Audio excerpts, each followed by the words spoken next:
वस्सलातु वस्सलामु अला सय्यिदिर रुसुलि व खातमिल अंबिया अशहदु अल्ला इलाहा इल्लल्लाहु वहदहु ला शरीक लह व अशहदु अन्न सय्यिदना व सनदना व नबियना व शफीअना मुहम्मदन अब्दुहु व रसूलुहु। अम्मा बादु अऊज़ु बिल्लाहि मिनश शैतानिर रजीम बिस्मिल्लाहिर रहमानिर रहीम वर्कऊ मअर राकिईन। सदक़ल्लाहुल अलियुल अज़ीम व बल्लगना रसूलुहुन नबियुल करीमुल उम्मीयुल अमीन व नहनु अला ज़ालिका लमिनश शाहिदीन वश्शाकिरीन वल्हम्दुलिल्लाहि रब्बिल आलमीन। अल्लाहुम्मा सल्लि अला मुहम्मदिन व अला आलि मुहम्मदिन कमा सल्लैता अला इब्राहीम व अला आलि इब्राहीम इन्नका हमीदुम मजीद। अल्लाहुम्मा बारिक अला मुहम्मदिन व अला आलि मुहम्मदिन कमा बारकता अला इब्राहीम व अला आलि इब्राहीम इन्नका हमीदुम मजीद।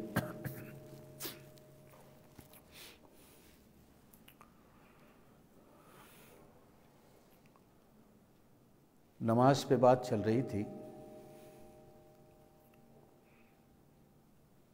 बाज़ अइम्मा मुज्तहिदीन के नज़दीक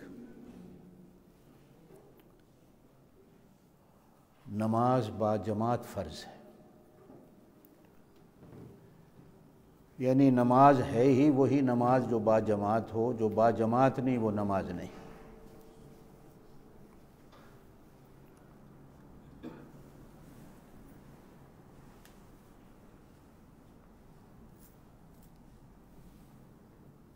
चार इमामों में से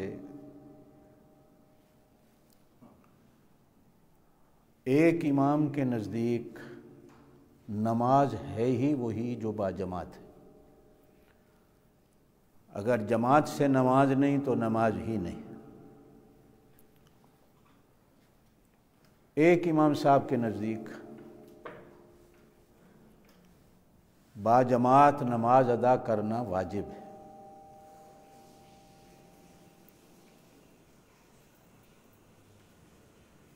एक इमाम साहब रहमतुल्लाह अलैह के नज़दीक बाजमात नमाज अदा करना सुन्नत मुअक्कदा है।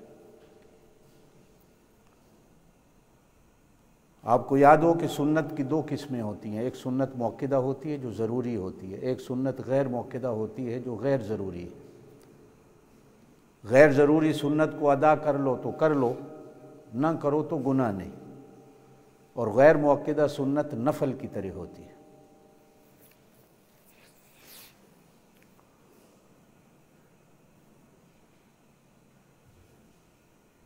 एक सहाबी फरमाते हैं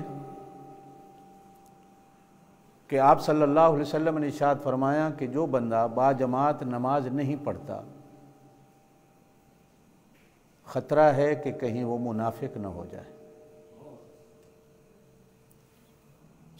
और एक सहाबी फरमाते हैं कि हुजूर पाक सल्लल्लाहु अलैहि वसल्लम ने इरशाद फरमाया बाजमात नमाज अदा न करने वाले पर शैतान जल्दी कब्ज़ा कर लेता है। फिर उसकी मिसाल दी गई हदीस के अंदर कि भेड़ बकरी अगर अकेली चल रही हो तो उस पर भेड़िया या शेर ये जल्दी हमला करता है। अगर रेवड़ के अंदर हो तो उस पर हमला करना ज़रा मुश्किल होता है, इसलिए कि रेवड़ के साथ कुत्ते भी होते हैं, चराने वाला भी होता है, भेड़िए को भी डर होता है, शेर चीते को भी डर होता है। अकेली कोई चीज़ फिर रही हो, बकरी भेड़, तो उस पर कुत्ता भी हमला कर लेता है। यही हाल नमाज का है कि बाजमात नमाज अदा करने वाला रेवड़ के अंदर है, उस पर शैतान जल्दी हमला नहीं करता। ये जैसे ही तन्हा हुआ उस पर शैतान हमला कर लेता। आम तौर पर तजर्बा है, आपने भी देखा होगा कि जो बंदा बाजमात नमाज अदा नहीं करता वो आम तौर पर नफल छोड़ देता है। यार देखने वाला तो कोई नहीं, चल। फिर कुछ दिन आते हैं वो सुन्नत को भी छोड़ देता। फिर कुछ दिन आते हैं फ़र्ज़ नमाज के अंदर भी वो जो एहतिमाम होता है, इज़्ज़त और शान होती है नमाज की, उसको छोड़ देते। फिर एक दिन आता है कि फ़र्ज़ नमाज को भी छोड़ बैठते। आप सल्लल्लाहु अलैहि वसल्लम ने इरशाद फरमाया, तमाम अहादीस की किताबों में हदीस है कि नमाज का टाइम हो, मेरा दिल करता है मैं किसी और को मुसल्ले पे खड़ा करूं और चंद आदमियों को लेकर लकड़ियां इकट्ठी करूं, जो लोग बाजमात नमाज अदा नहीं करते, घरों समेत जाकर उनको आग लगा दूं। बड़ी सख्त हदीस है ये, और ये हदीस की सारी किताबों में है।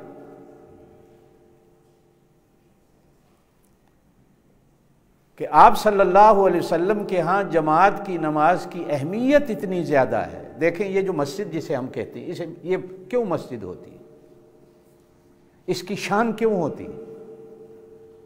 आप सल्लल्लाहु अलैहि वसल्लम ने इरशाद फरमाया, इस ज़मीन पर सबसे अच्छी जगह अल्लाह का घर मस्जिद होती है।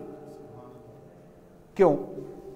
इसमें मुसलमान जमा होते, मिलकर नमाज पढ़ते।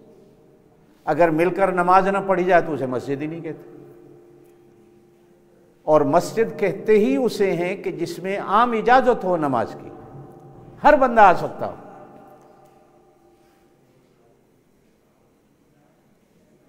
इस जमीन पर सबसे अच्छी जगह अल्लाह के घर होते हैं जिसमें मुसलमान जमा होता है, मुसलमान इकट्ठे होते हैं और वो बाजमात नमाज अदा करते। हदीस पाक के अंदर फरमाया गया, जो बंदा अकेला नमाज पढ़ता है उसको अकेली नमाज का सवाब मिलता है, जो जमात से नमाज पढ़ता है उसको 27 नमाजों का सवाब। और अगर कोई वुज़ू में मिसवाक करके जमात से नमाज पढ़ता है तो उसको 70 नमाजों का सवाब मिलता है। फरमाया, अगर कोई बड़ी मस्जिद में जाकर जमात से नमाज अदा करता है तो 500 नमाजों का सवाब मिलता है। और अगर कोई मक्के में जाकर पढ़ता है तो 1,00,000 नमाज का सवाब मिलता है, मदीने में जाकर पढ़ता है तो 50,000 का सवाब मिलता है। क्यों? कि ये बाजमात हो जाता है। अकेले नमाज ही नहीं, बाज़ अइम्मा के नज़दीक कितनी सख्ती है। बहरहाल बामरे मजबूरियां हैं, ऐसा मसला। हमारे इमाम साहब के नज़दीक जमात से नमाज अदा करना सुन्नत मुअक्किदा, इमाम अबू हनीफा रहमतुल्लाह के नज़दीक, कि अगर कोई बाजमात नमाज अदा करता है तो अच्छी बात है। बामरे मजबूरी अगर कोई अकेले नमाज भी पढ़ता है तो चलो फ़र्ज़ तो अदा होता है, चाहे एक नमाज का सवाब ही क्यों ना। बाज़ अइम्मा के नज़दीक बाजमात नमाज अदा करना फ़र्ज़ किफ़ाया भी है, जैसे जनाजा फ़र्ज़ किफ़ाया है कि चंद लोग अदा कर दें तो बाकियों के सर से बोझ उतर जाता है।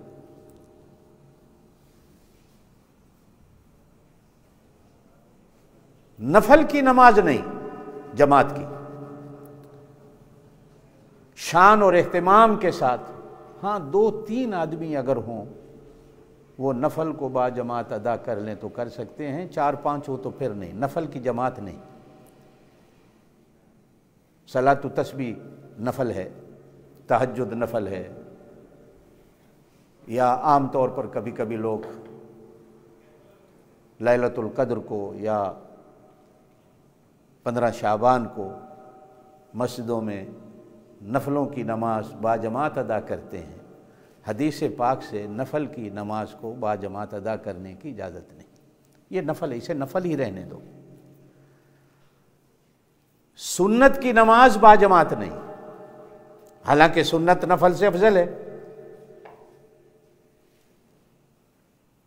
वितर की नमाज, हालांकि वितर वाजिब है, सिर्फ रमज़ानुल मुबारक में इसकी जमात कराई जा सकती है, बाकी दिनों में नहीं। तो नफल तो फिर नफल ही है, तो नफल की नमाज बाजमात कैसे होगी? इसलिए 2-3 आदमी हों तो ये कोई एहतिमाम नहीं होता।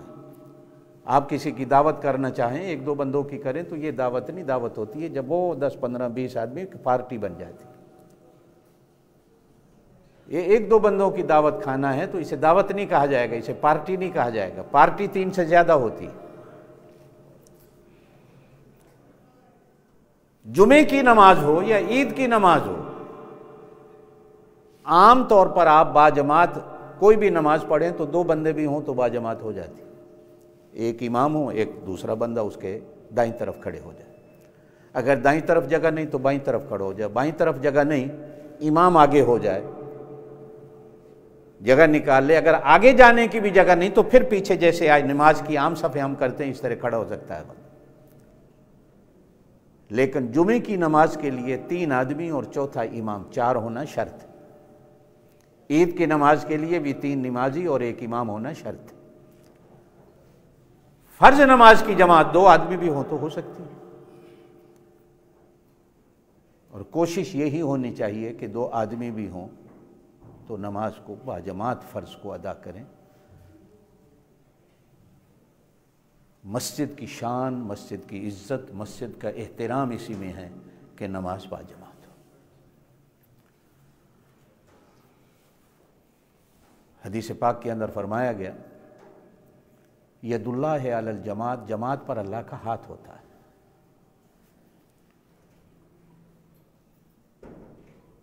और मैंने पहले हदीस सुनाई कि भेड़िया, चीता, शेर, कुत्ता अकेली बकरी भेड़ पर जल्दी हमला करता है, अगर रेवड़ के अंदर हो तो उस पर हमला करना मुश्किल होता है।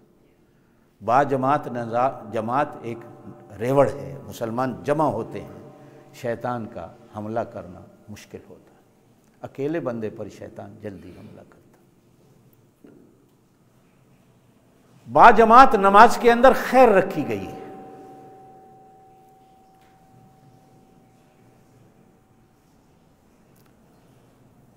उसमें कई खैरें हैं। एक तो बुजुर्गान दीन ने आपकी और मेरे लिए बड़ी खैर लिखी है कि एक बंदा उसे नमाज आती नहीं, एक बंदा है उसे नमाज आती है। ये जिसे नहीं आती ये भी बाजमात खड़ा हो गया तो अल्लाह के यहाँ इसकी भी कबूल हो जाती, इसकी भी कबूल हो जाती। इसलिए कि बाजमात खड़ा है तो चुप करके खड़ा रहेगा, आती जो नहीं। लेकिन अकेला खड़ा होकर पढ़ेगा तो उसको कुछ ना कुछ तो पढ़ना पड़ेगा।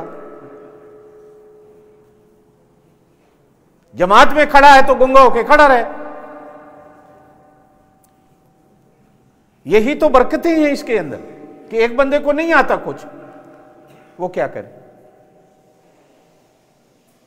वो कोशिश करे कि मैं जमात से ही हो जाऊं, चुप करके तो खड़ा रहूंगा, मेरी नमाज जहां अच्छों की कबूल हो जाएगी उसकी भी कबूल हो जाएगी। नंबर 2, 40-50 मुसलमानों की जमात में कोई तो होगा जिसकी दुआ अल्लाह कबूल करेगा, बाकियों की भी उसके सदके में कबूल हो जाएगी। एक हदीस के अंदर फरमाया गया जहां 40 मुसलमान जमा होते हैं, सारे एक जैसे नहीं होते, उनमें कोई एक खास ऐसा भी होता है कि जिसके सदके अल्लाह पाक बाकी 39 की दुआ की भी कबूल कर ले।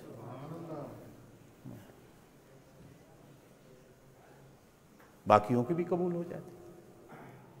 नंबर 3, बाजमात नमाज से मुसलमान एक दूसरे से वाकिफ हो जाता, एक दूसरे के हालात से वाकिफ हो जाता, एक दूसरे से सलाम दुआ हो जाती है, एक दूसरे से मुलाकात हो जाती है। और अगर कोई बंदा 2 दिन नमाज में नहीं आया तो पूछने की भी बंदे को जरूरत हो जाती है, यार फलां बंदा नहीं आया, तो सामने से जवाब मिलता है वो बीमार है, तो उसे बीमार को पूछने की भी या उसके लिए दुआ करने की भी तौफीक हो जाती। बाजमात नमाज से बंदे का एक दूसरे के साथ हालात, ताल्लुकात, वाकफियत पैदा होती। और नंबर 5, कंधे से कंधा मिलाकर बंदा जब जमात में खड़ा होता है तो हुजूर पाक सल्लल्लाहु अलैहि वसल्लम ने इरशाद फरमाया, अल्लाह पाक दिलों में मोहब्बत को पैदा कर देता। हदीसों में जो अल्फाज हैं वो कंधे से कंधा मिलाने के हैं।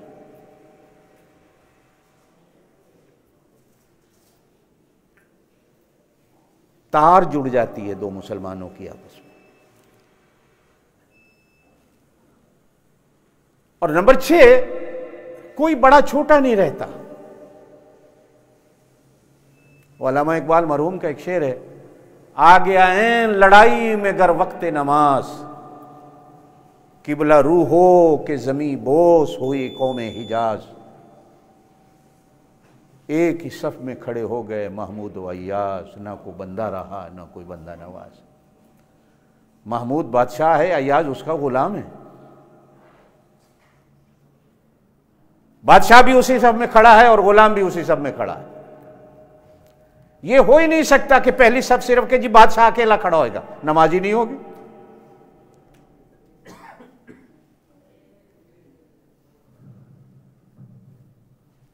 इस्लाम फर्क मिटा देता, बड़े का छोटे का, काले का गोरे का, आलिम का जाहिल का, सब एक ही सब में खड़े। ये कहीं नहीं शरीयत के अंदर कि पहली सब में सिर्फ बादशाह खड़ा होगा या पीर खड़ा होगा, बाकी सारे पीछे खड़े। ना ना ना, मिल के खड़े होंगे तो नमाज होगी, वरना नहीं होगी।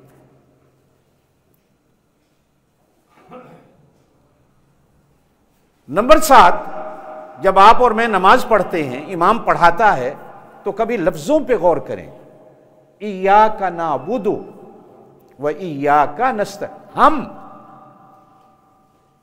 तेरी ही बंदगी करते हैं। हम के अंदर हम सारे आते हैं। व इय्याका नस्तईन, हम सारे तुझ ही से मदद मांगते हैं। इहदिना, हम सबको सीधा रास्ता दिखा। ये जमा के सीगे हैं सारे। आदमी अपनी दुआ में, अपनी फिक्र में, अपने जिक्र में दूसरे मुसलमान को भी शरीक करता है। कहीं नहीं कहा गया कि इय्याका आबुदु पढ़ो, मैं तेरी बंदगी कर रहा हूं ना, इय्याका नअबुदु, हम तेरी बंदगी कर रहे हैं। अहादीस मुख्तलिफा मिलती हैं। बाज अहादीस में आता है कि बंदा अपने लिए दुआ करके दूसरे के लिए दुआ करता है तो अल्लाह पाक उसकी दुआओं को कबूल करता है। बाज हदीस के अंदर आता है अपने लिए क्या करनी है, दूसरों के लिए पहले कर, अपने लिए बाद में कर। मिसाल के तौर पर एक बंदा कोई शायद तकसीम करने वाला हो, जैसे कोई खाना तकसीम कर रहा है या इफ्तारी की कोई चीज़ तकसीम कर रहा है या वैसे कोई खैरात कर रहा है, उसको हुक्म होता है पहले अपना हिस्सा निकाल के नहीं रखना, जो बच जाएगा वो अपने लिए इस्तेमाल करना, बांटते रहो। आप और मैं तो पहले अपने लिए, मौलवी साहब तो पहले निकाल के रख लेता है, समझे, मैं भूखा ना रह जाऊं। दूसरों को बांटते रहो, बांटते रहो, जब बच जाएगा अपने लिए रखो। अब अल्लाह पाक तुझे डबल खैरात का सवाब देगा कि तूने अपनी भी कुर्बानी कर दी।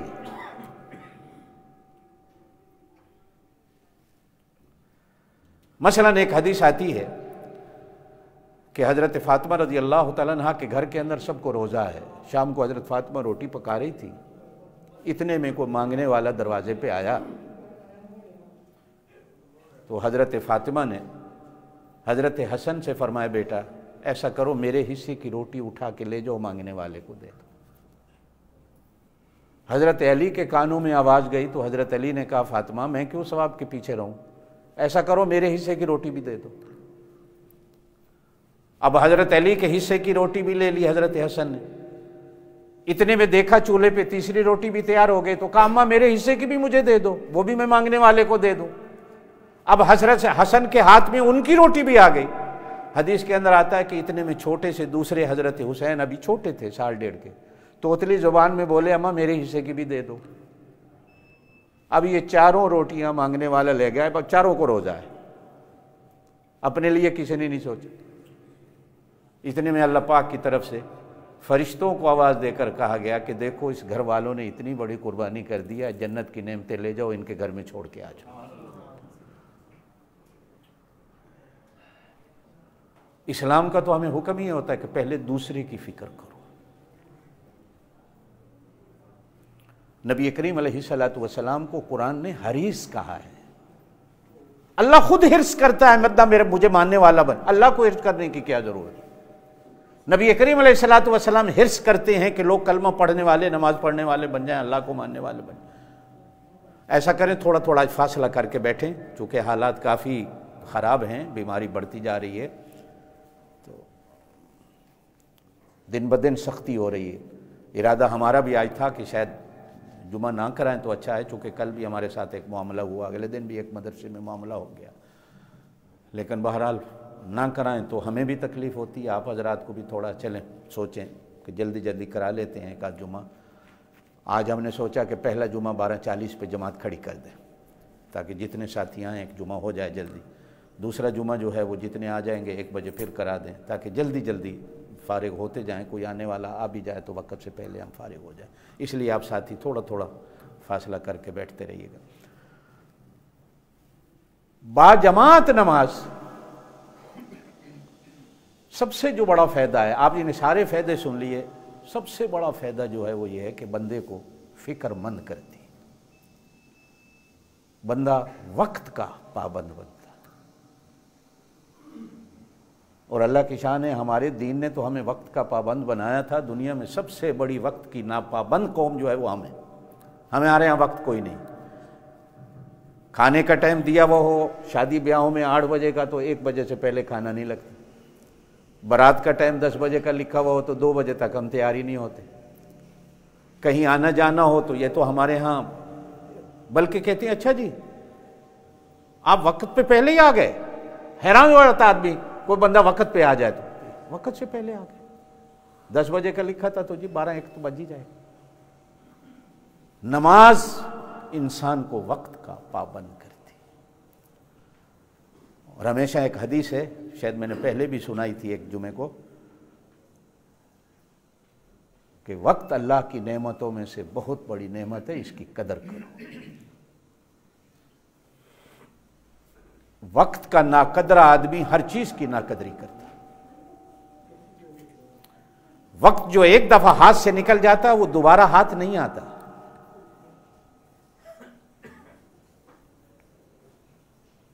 वक्त बहुत बड़ी दौलत है। अंग्रेजों ने वक्त को पाबंद किया और अपने आप को वक्त का पाबंद किया। हम मुसलमानों ने वक्त की कदर नहीं की। नमाज और अजान मुसलमान को वक्त की कदर देती है। और जब वक्त की कदर आती है, ये वक्त की कदरें ना होती तो अल्लाह वल फज्र वल असर वक्त की कसमें ना खाता। वक्तों के अंदर कुछ है। अल्लाह पाक वक्तों की कसम खाता है। नमाज आदमी को वक्त का पाबंद करती है। एक हदीस में आप सल्लल्लाहु अलैहि वसल्लम ने फरमाया कि मेराज की रात मैंने जहन्नम में सबसे ज्यादा अपनी उम्मत की औरतों को देखा। हदीस है एक। तो औरतें बड़ी हैरान हुई। तो औरतों ने जाकर अर्ज की, या रसूलल्लाह सल्लल्लाहु अलैहि वसल्लम हमारा कौन सा गुनाह है क्या हम ज्यादा जहन्नम में होंगे? हुजूर ने फरमाया 2 चीजें ज्यादा होती हैं औरतों। एक तो ये कि तुम एक दूसरे की चुगली बहुत करते।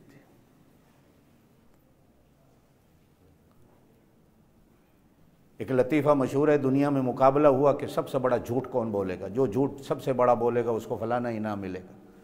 हर एक ने झूठ बोला। एक आदमी बैठा रहा। लोगों ने उससे पूछा भी तू भी सुना? उसने कहा जी मेरे पास एक ऐसा झूठ है, बताता नहीं हूं, आखिर में बताऊंगा। लोगों ने जब आखिर में उससे पूछा, उसने कहा जी मैंने कल एक जगह 2 औरतें को देखा जो खामोश बैठी हुई थी। ये दुनिया का सबसे बड़ा झूठ है कि 2 औरतें बैठी हुई हों और वो चुप बैठी हुई। चुगली गीबत करना उनकी आदत और वतीरा। नंबर 2, हुजूर पाक सल्लल्लाहु अलैहि वसल्लम ने इरशाद फरमाया कि घर में रहने वाली औरत नमाज वक्त पे नहीं पढ़ती।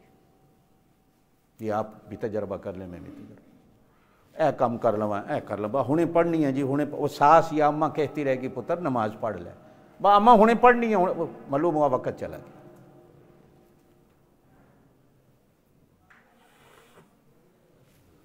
आप मर्द लोग औरत से भी गए गुजरे हो कि औरत अगर वक्त की पाबंदी ना करे तो मर्द भी वक्त की पाबंदी ना करे।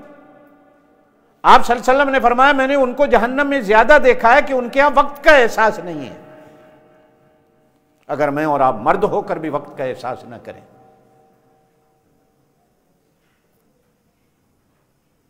वक्त अल्लाह की बड़ी दौलतों में से दौलत है। हदीस पाक के अंदर फरमाया गया है, अब हमें भी एहसास होता है कि सेहत अल्लाह की बहुत बड़ी दौलत है। बीमारी से पहले सेहत को गनीमत समझ लो, बुढ़ापे से पहले जवानी को गनीमत समझ लो, वक्त मौत से पहले वक्त को गनीमत समझ लो। जब मौत आएगी तो फिर वक्त हाथ में नहीं रहेगा। आप सल्लल्लाहु अलैहि वसल्लम ने इरशाद फरमाया, अल्लाह के यहां कोई बंदा कदम नहीं उठा सकेगा जब तक इसका जवाब नहीं देगा, मैंने जवानी दी थी कहां गुजारी, उम्र दी थी कहां गुजारी, पैसा दिया था कहां गुजारा है, कहां लगाया है, कैसे कमाया था, कैसे लगाया था। ये 3 सवाल तो हर मुसलमान पर है। जिंदगी का मतलब है वक्त, वक्त कैसे गुजारा है। नमाज इंसान को वक्त का पाबंद करती है, वक्त की कदर आती है इंसान को। मेरे दोस्तों,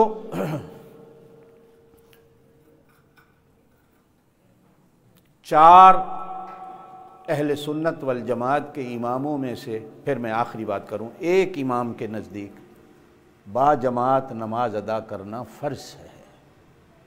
अगर किसी ने नमाज जमात से अदा नहीं की तो उसकी नमाज ही नहीं। एक इमाम के नज़दीक बाजमात नमाज अदा करना वाजिब है, ज़रूरी है। एक इमाम साहब के नज़दीक बाजमात नमाज अदा करना सुन्नत मुअक्कदा है, ज़रूरी सुन्नत है। एक बुजुर्ग के नज़दीक बाजमात नमाज अदा करना फ़र्ज़ किफ़ाया की तरह है, कुछ लोग तो अदा करें, अगर कुछ भी अदा नहीं करते तो फिर सारी उम्मत गुनहगार है। हुजूर सल्लल्लाहु अलैहि वसल्लम ने इरशाद फरमाया, जो लोग बाजमात नमाज अदा नहीं करते, मेरा दिल करता है कि मैं अपने मुसल्ले पर किसी और को खड़ा करके कहूँ नमाज पढ़ा, और मैं चंद आदमियों को ले जाकर वो लोग जो जमात से नमाज नहीं पढ़ते उनके घरों समेत, बच्चों समेत, घर के सामान समेत घर को आग लगाते, जो जमात की एहतमाम नहीं करते। सहाबा कहते हैं हमारे यहां जो जमात से नमाज नहीं पढ़ता था हम उसको मुनाफिक शुमार करते थे। और एक हदीस में हुजूर ने फरमाया, जो जमात से नमाज नहीं पढ़ता शैतान उस पर जल्दी हमला कर लेता। फिर भेड़ बकरी की मिसाल दी हदीस के अंदर के, जो भेड़ रेवड़ के अंदर रहती है उस पर भेड़िया जल्दी हमला नहीं करता, जो रेवड़ से बाहर अकेली निकल जाती है भेड़िया उसे जल्दी खा जाता है। बंदा जमात के अंदर रहे तो शैतान हमला नहीं करता, जब जमात से निकलता है तो शैतान हमला कर लेता। नमाज बाजमात अदा करने की कोशिश करें। अल्लाह पाक आपको मुझे अमल की तौफीक दे।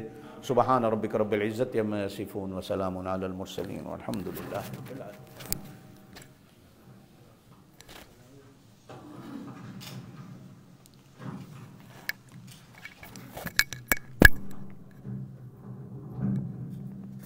अल्लाहु अकबर, अल्लाहु अकबर, अल्लाहु अकबर, अल्लाहु अकबर। अशहदु अन ला इलाहा इल्लल्लाह, अशहदु अन ला इलाहा इल्लल्लाह,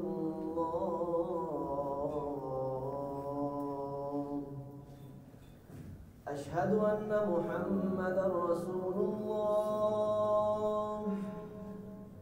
अशहदु अन्ना मुहम्मदर रसूलुल्लाह।